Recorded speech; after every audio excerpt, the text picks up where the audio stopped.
Salut à toutes et à tous, bienvenue à Impact à la Une. Au cours de cette émission, nous allons débattre du sujet du coronavirus. La pandémie à coronavirus Covid-19 ébranle aujourd'hui l'ensemble des pays du monde, bouleversant nos modes de vie et mettant à rude épreuve les systèmes sanitaires et économiques, même chez les pays les plus grandes puissances mondiales. Cette maladie encore inconnue il y a quelques mois suscite de réelles inquiétudes et fait apparaître des questions légitimes au sein de la population, à l'instar de tous les pays touchés dans le monde. Peut-on faire face à cette crise qui est née d'un virus inconnu? Avec quels moyens et sous quel délai? Dans le cadre de cette émission, je reçois le président de l'ONG La Vie en Vert. L'ONG La Vie en Vert est une organisation non gouvernementale spécialiste dans l'évaluation de la performance environnementale et sociale. Membre de la société civile, observateur dans les 6 agences des Nations Unies et concepteur de programme régional Stop à l'abus, chargé de dénonciation des abus pour l'environnement et santé. Initiateur de plusieurs actions, dont le tournoi ivoirien de l'environnement pour la paix, consultant au Conseil économique, social et environnemental et membre du programme de la société civile de la Banque africaine de développement. Nous recevons dans le cadre de cette première émission son président, au nom de M. Yo Abdoul Aziz, président de l'ONG Vie en Vert. Bonsoir M. Aziz. Bonsoir. Voilà. Le plaisir est pour nous de vous recevoir sur le plateau de l'émission Impact à la Une pour parler de ce sujet du coronavirus vu des ONG. Je vous remercie pour votre brillante présentation et pour l'émission Zéro au nez du coronavirus nouveau qui est responsable du Covid-19. Pour nous, l'Afrique ne s'attendait pas à une telle pandémie parce que nous n'avons pas les moyens de répondre face à cette pandémie. Mais grâce à Dieu, nos systèmes immunitaires jusqu'à présent répondent favorablement et nous espérons que malgré les gestes barrières que nous essayons plus ou moins de respecter, le taux de contaminés en Côte d'Ivoire ne sera pas élevé et restera stable jusqu'à ce qu'on voit le maximum de guéris possible. La réponse est claire pour les ONG. Il faut appliquer les gestes barrières édités par nos autorités, c'est-à-dire tousser dans le creux du coude, éternuer, à défaut éternuer dans un mouchoir, et respecter la distanciation de 1 mètre, et surtout, ce qui n'est pas dit, c'est la discipline. Les ONG ne cesseront pas de le dire. En ma qualité de président de la plateforme des ONG de développement durable de Côte d'Ivoire, je le dis et je persiste, il faut la discipline. Nous avons vu lors de l'exclusion du Grand Abidjan, lors de l'autorisation de la récupération des laissez-passer au niveau du ministère de la Sécurité, la distanciation n'est pas respectée et il faut féliciter les banques, les premiers opérateurs économiques qui ont su interdire toute visite, toute consultation, toute entrée dans les banques. Si vous n'avez pas de cache-nez, si vous ne respectez pas la distanciation à l'intérieur de la banque, vous ne pouvez pas y avoir accès. Donc aujourd'hui, toutes les banques le pratiquent et il faut s'en féliciter, mais encore il y a beaucoup à faire dans le milieu des couturiers, dans le milieu des coiffeurs et des coiffeuses, des coiffeuses, dans le milieu de la collecte d'ordures, la restauration qui est fermée, qui procède au plat emporté. Beaucoup reste à faire, la discipline. Alors, en Côte d'Ivoire, depuis la confirmation du supposé cas 0, le mercredi 11 mars 2020, à la date du 25 avril 2020 aujourd'hui, la Côte d'Ivoire compte 1077 cas confirmés, 419 guérisons et 14 décès. Alors, cette maladie encore inconnue, il y a quelques mois comme nous le disons, est-ce que les mesures barrières établies ou proposées par l'État ivoirien sont des mesures appropriées selon vous, ONG, pour pallier à la propagation de ce virus en Côte d'Ivoire? Oui, comme nous le disons, dans ma qualité de président de la plateforme des ONG développement durable, nous ne cesserons de le dire. Les mesures éditées par l'État de Côte d'Ivoire à travers le président de la République et agissant à travers son ministère technique et le ministère de la Santé, que nous profitons de l'antenne pour le remercier, le féliciter pour tout ce qu'il fait. Nous l'observons de très près. Ces mesures, certes, elles sont bonnes, mais à ça, il faut associer la discipline. Ces mesures n'auront pas d'effet, ne seront pas efficaces si nous ne sommes pas disciplinés. Et encore, il y a des secteurs d'activité qui sortent de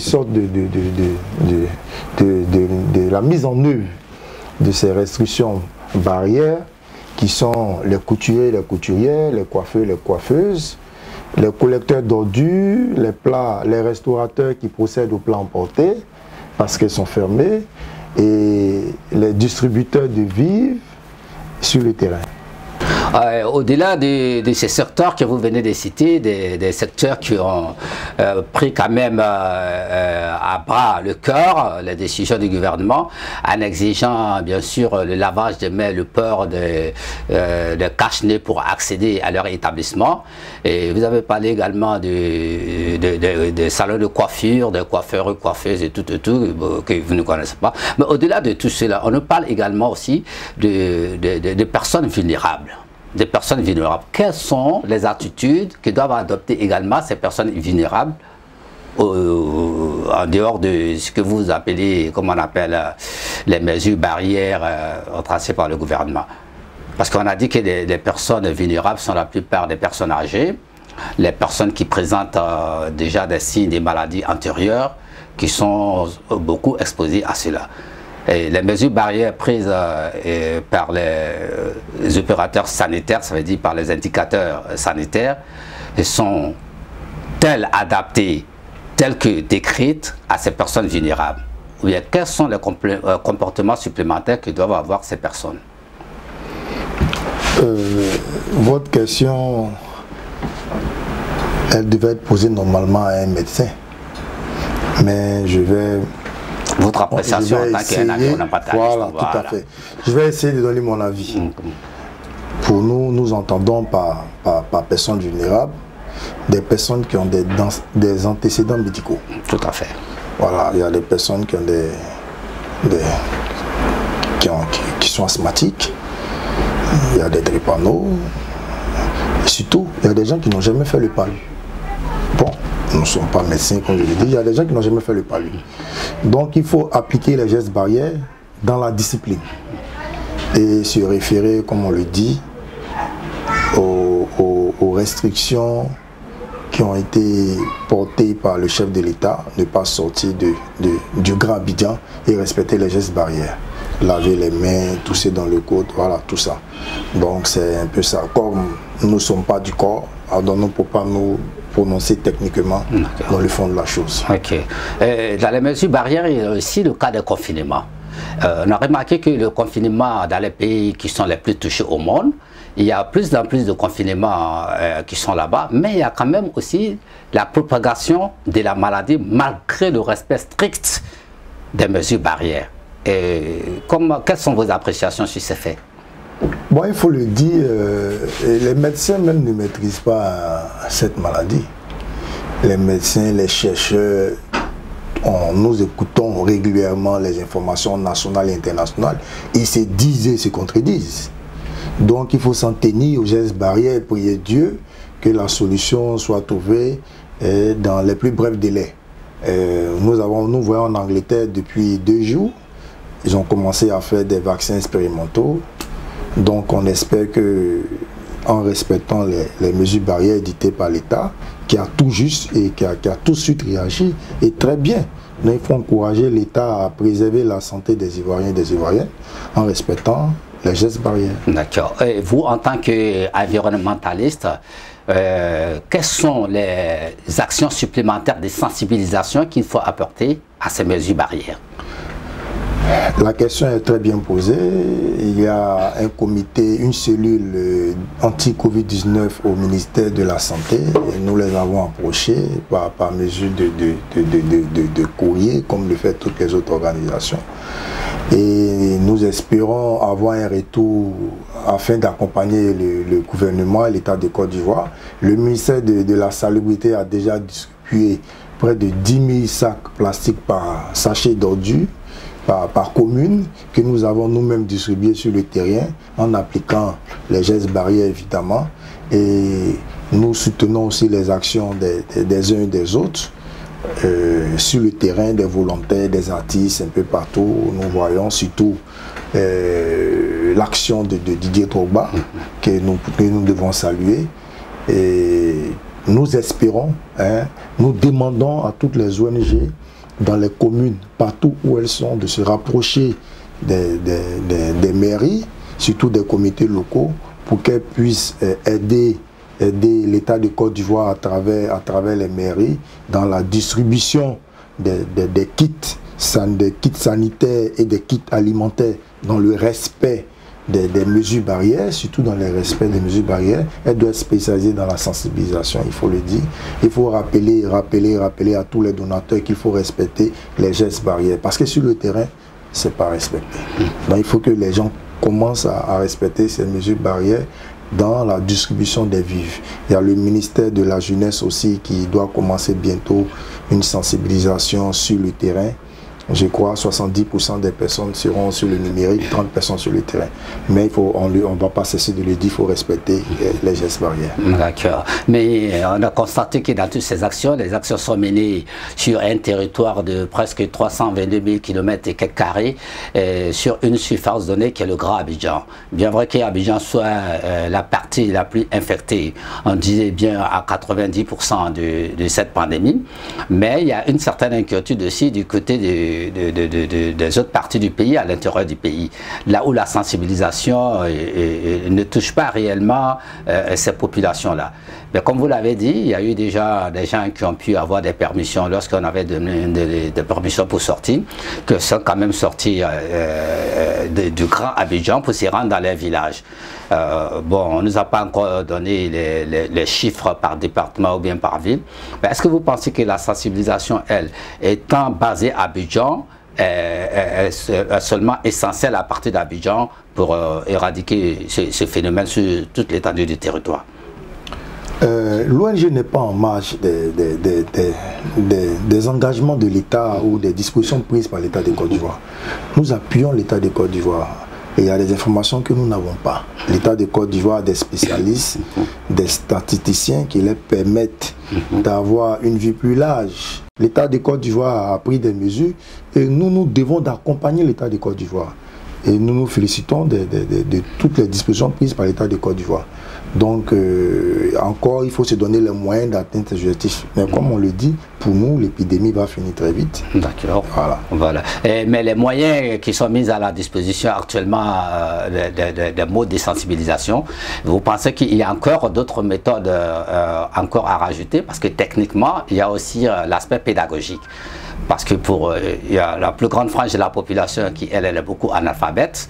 Les messages passent aussi de manière, voilà, un peu trop académique ou un peu trop sanitaire avec des méthodes trop médicales et sanitaires. Mais est-ce que vous pensez à des sujets pédagogiques pour permettre à la quasi-totalité de la population ivoirienne de prendre conscience des mesures barrières qui sont incluses? Nous n'avons pas le temps. Je crois que nous devons aussi penser à la prière. Nous devons passer à la prière parce que on va beau appliquer les gestes.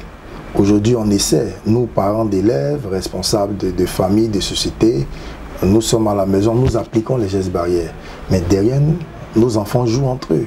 Nos enfants sont très touches entre eux. Mais lorsque les gestes barrières ne sont pas respectés par les enfants, c'est comme si nous n'avions rien fait dehors. Voilà, donc c'est un peu ça la réalité du terrain, c'est que nous ne maîtrisons pas nous ne maîtrisons pas le comportement de nos enfants. Donc il faut continuer à faire des réunions en famille, parler aux enfants, éviter le maximum de contacts. Il faudrait que les gestes que nous appliquons soient appliqués aussi par les enfants. Donc je crois que c'est la plus grande question, c'est est-ce que nous sommes disciplinés, nous, avec nos enfants? Bien. Vous suivez Impact à la Une. Dans le cadre de cette émission, nous parlons aujourd'hui des gestes barrières concernant la maladie à coronavirus, le Covid-19. Je recevais dans le cadre de cette émission M. Yo Abdul, qui est le président, bien sûr, de l'ONG Vie en Vert, président également du collectif des ONG de l'environnement, pour parler de ce sujet.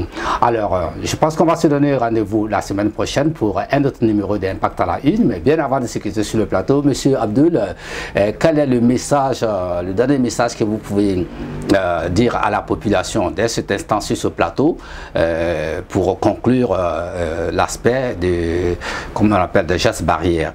Parce que nous allons nous retrouver encore sur ce plateau pour le même sujet, mais dans un autre contexte. Voilà, quel est votre dernier message que vous voulez porter à la population?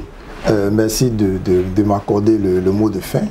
Ce que nous voulons dire, c'est qu'il faudrait que nous, population de Côte d'Ivoire, citoyens, ivoiriens, ivoiriennes, accompagnons l'État de Côte d'Ivoire dans sa mission de la sauvegarde de la santé des Ivoiriens. Donc, pour cela, il faudrait appliquer les gestes barrières, c'est-à-dire laver les mains, tousser dans le creux du coude, garder une distance de 1 mètre et surtout être discipliné. Il faut être vraiment discipliné. Nous profitons aussi pour féliciter l'État de Côte d'Ivoire qui a réagi dans les délais, et aussi nous mettons à la disposition, nous appelons toutes les ONG installées dans les 201 communes de Côte d'Ivoire de se mettre entièrement à la disposition de leur commune, afin que cet événement soit un souvenir pour les Ivoiriens. Je vous remercie. Merci. Merci de nous avoir suivis pour ce premier numéro d'Impact à la Une. Nous aurons plaisir à nous retrouver encore la semaine prochaine dans un autre numéro concernant ce sujet. À bientôt.